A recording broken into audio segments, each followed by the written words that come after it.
France is the world's third biggest arms dealer, and Saudi Arabia, one of its top buyers. And in a meeting in Paris, the two countries have agreed a new weapons contract strategy. Any defence deals will now be overseen by an accord between the two countries.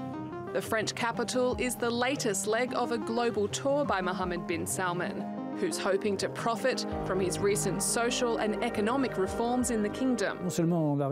Not only has Saudi Arabia made friends with the US, but it seems to consider that country as its only partner. France is also an important partner, both politically, because France is on the UN Security Council and has an influence over Europe, but also with regard to the economy and the military. On his tour, the prince has been met by protests against Saudi-led airstrikes and the country's blockade in Yemen, where the kingdom is fighting Iran-backed Houthi rebels. Polls show about 75% of French people want France to suspend its arms exports to countries involved in the war in Yemen, which the UN says is the world's worst humanitarian crisis. Halt the bombardment, halt the embargo, which has killed 10,000 people. We say stop the massacre upon the Yemenis. The prince is visiting the world's three main arms dealers. He ended a trip to the US last month, agreeing to buy $4.6 billion of arms. Saudi Arabia already has an arms deal agreed with the US in 2017. That's worth more than $350 billion. In the UK, trade deals worth more than $2 billion were signed. The details haven't yet been made public. Since the start of the war in Yemen in 2015, the UK has approved arms export licences worth more than $6 billion. According to French media, the prince will use his trip to France to buy Navy patrol boats and artillery cannons. But no big weapons contracts are expected. Liz Maddock, TRT World. Well, for more, let's go to Paris and speak to our editor-at-large, Craig Copetas, who joins us now. Craig, it's really good to see you there again. So what do we know then about this new accord and how arms deals between the two countries are going to be done in the future? Well, it was just a kind of bureaucratic fix-up to how the weapons were sold. You know, Prince Salman arrives here and he's been treated like the man who would be king.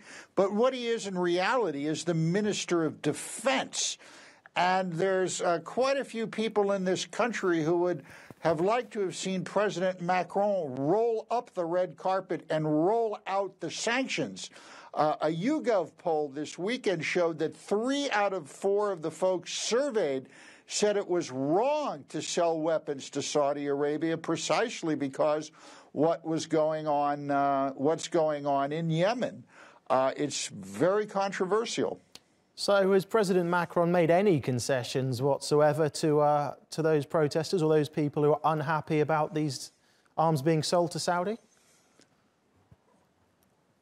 No, he needs the money. Look, we have strikes going on here. The National Railroad is $50 billion in debt. A lot of tax money comes in from weapons sales, so they need the cash. And as far as what else he's doing, he's trying, I'm told by people at the Elysee Palace that he's trying to dodge arguments about France's proclivity to talk to the Iranians. The Saudis don't like that. They would like to see France cut off all discussions about anything with the folks in Tehran. It's a 3-day visit, so there's plenty of other talks. It's not just about arms, of course. What else is? What other deals are getting done?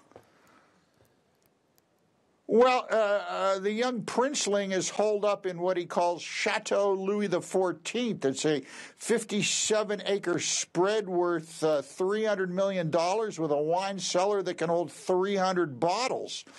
He really likes monarchies, obviously, so he enjoys being here. Now, they're talking about opening up some archaeological sites with French help, music, opera, cinema. But this is all pretty much a crotchet, Paul, because this all falls into the Saudi Vision 2030 deal. But while he was in the United States, the press made a big deal about him visiting Hollywood and Silicon Valley. But all the talk there was petroleum deals, and petroleum deals were signed. So Saudi's core relation with France and with the rest of the world is fossil fuels and weapons. And so we'll see a lot more discussion and perhaps deals percolating on those two fronts. Oh, Craig, thank you very much. Good to speak to you.